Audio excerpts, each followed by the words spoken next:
Hi ladies and gentlemen, it's kind of breezy today and the lighting's kind of not the way I need it to be, but it's so nice outside otherwise I thought I should go ahead and do this here. You know, I haven't wanted to do a lot of these, as I've said before, then I keep doing them because I really think the information as far as how to figure out what's going on and who you can trust and who you can't is really pretty obvious at this point. But certain things happen, of course, and then I just feel like I have to put out a little more information. And what I wanted to address really quickly today is the situation in the Ukraine, in Kiev.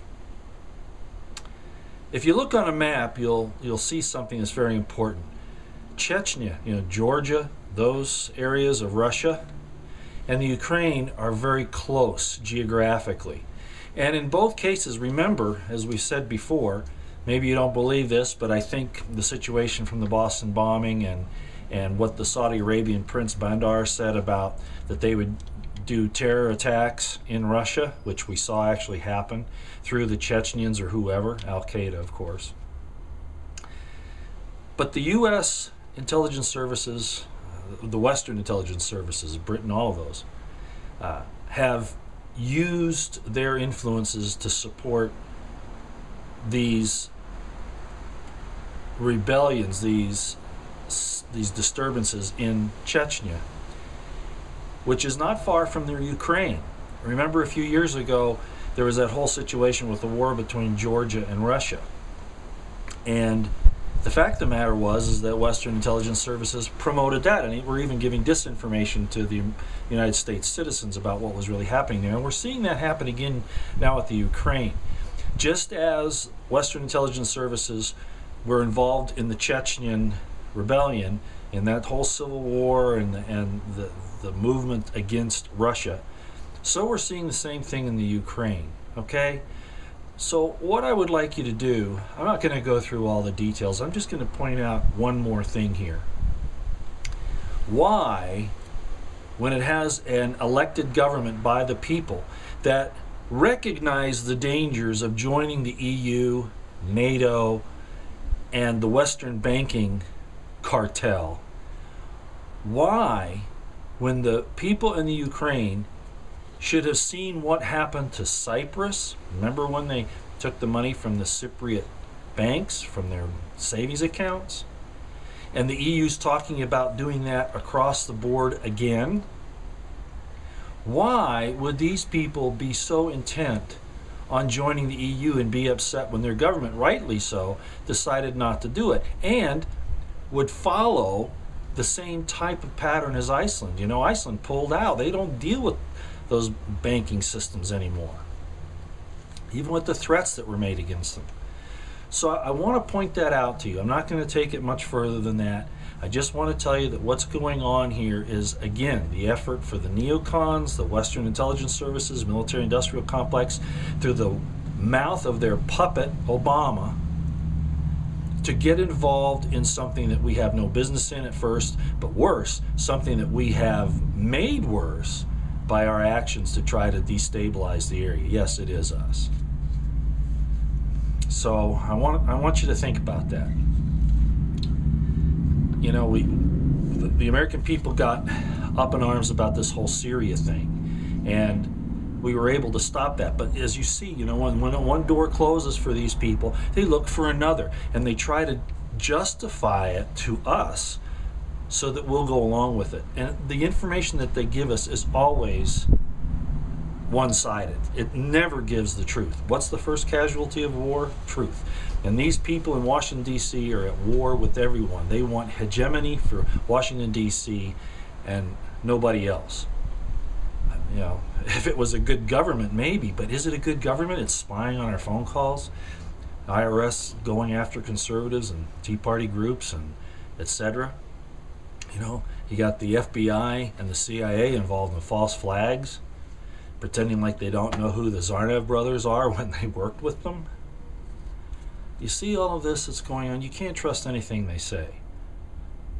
So just look at this very closely so that you get the big picture. Especially look at a map. If you haven't looked at a map lately, that's where you can start to understand strategic activities, plans, operations, and what's going on.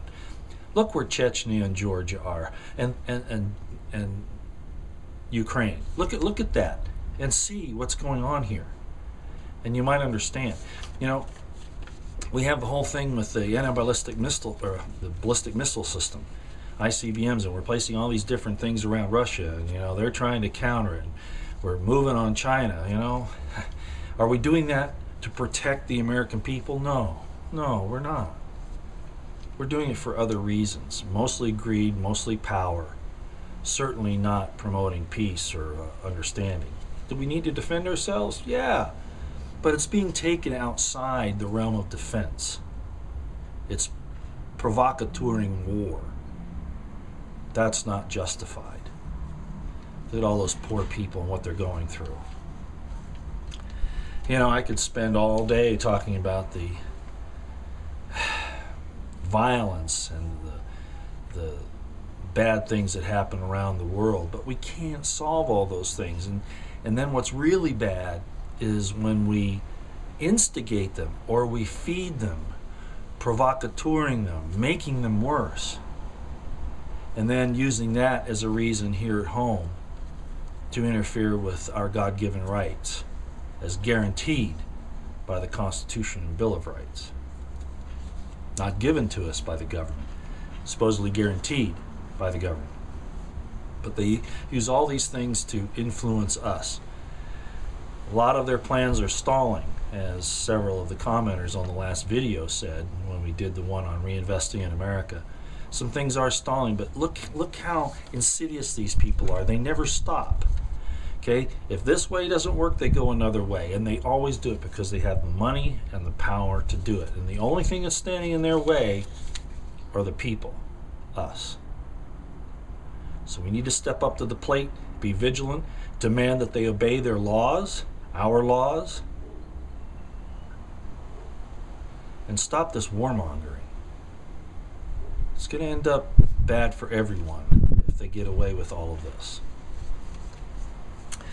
Okay, I wanted to also talk about the American Spring. I've had a lot of questions about that. And of course, you know, I've looked at some of the plans. I realize it's supposed to be an unarmed event, and that it's mostly military and vets and those types of people. I looked at Colonel Riley there, the man who's basically heading that, and I think the basic intent is right, is good. But I see some problems. I'm not saying not to be involved in it. I'm just saying that there's some things you need to be aware of. All right? The military and vets going to D.C. and saying, we demand that you follow the Constitution. We demand that you obey the law that the Constitution places on you, the restrictions. And those types of things, that's legitimate. And it's upsetting that Congress is, you know, just as usual, this Democrat-Republican thing is nothing more than two heads of the same beast. It's as everybody knows, it's a false paradigm.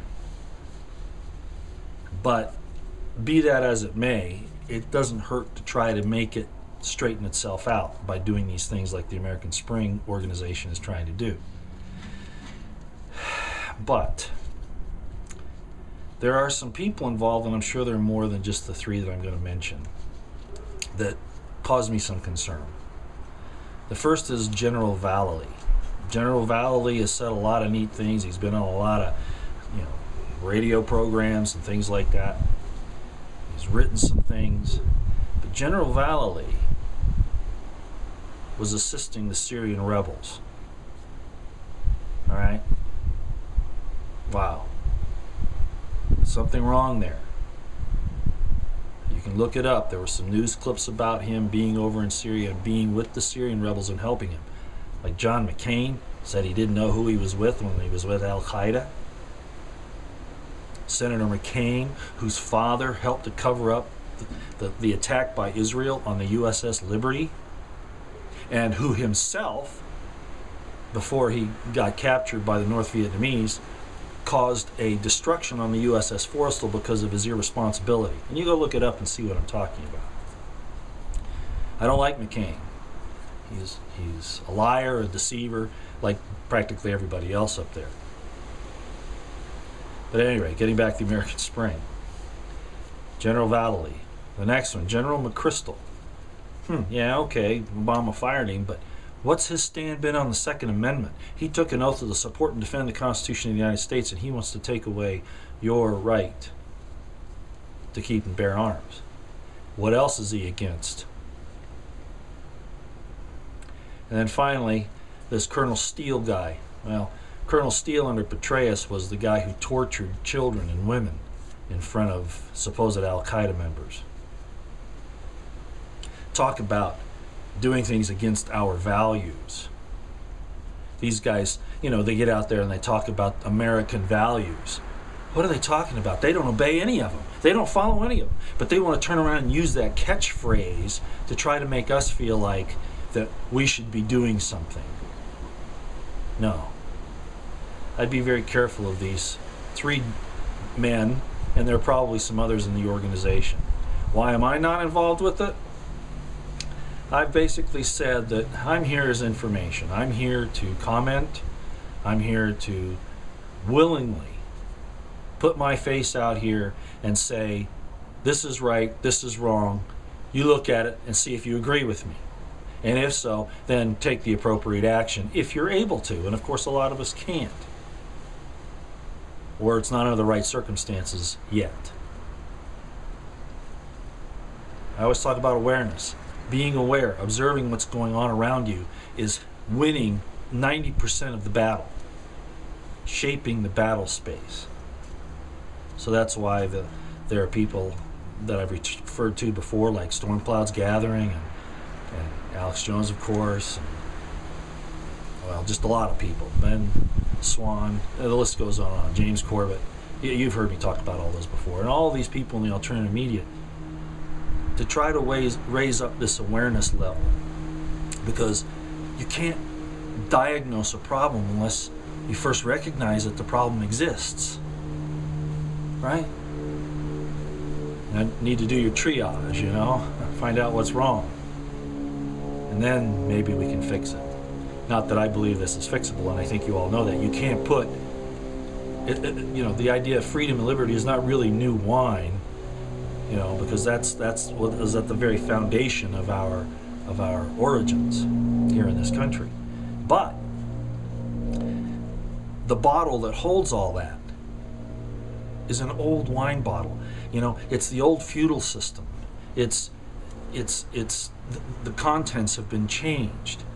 So with the corrupt system representing the bottle and the United States of America, which I know a lot of you say, well, that changed with the corporation United States of America in 1871. I understand all that. But any law or treaty made in violation of the Constitution is, under Marbury versus Madison, void at its inception. And I realize there's some other problems with the Constitution, but that Bill of Rights is inviolable. We need to keep a hold of that. Anyway, I diverge, and I don't mean to do that. One of the problems of talking is, you know, you get sidetracked, and I apologize. I need to insert this here. I was talking about new wine in old bottles. And so what I'm saying is that even though the concept of freedom is a new wine no matter when, you know, where you have it, the old bottle, this old container of the United States of America, is an old bottle. And it gets back to this thing where Jesus said, you can't place new wine in old bottles, it'll burst. So what I'm saying is I do not think that the system that we have is fixable. And I think you all understand that I've mentioned that before, that what we have to do is carry those principles of freedom and liberty and the Bill of Rights and all of that with us into whatever comes after the destruction of this system that's here now. And I think it's pretty obvious that it is going into a destruction, this central government and all of that. So I guess what I'm saying is I would really look at the people that are involved in this American Spring movement before I get too deeply involved with it. And more importantly than that, I keep saying more importantly, you know, but in fact, will they be able to fix the system? I don't think so. I think the system's gone way too far on the corrupted side. So we might just have to let nature take its course in the matter. Stand up for what's right, demand it, but if you think the American Spring will change anything, I don't think so. If anything, it might expose a lot of people. Not that you shouldn't stand up for what's right, I'm not saying that, but it might expose a lot of people to some difficulties. So just be careful on it, okay? Do your research, and with the people that you're involved with, make sure you know who they are and what they stand for. That's really what it comes down to. Okay, I've taken too much time.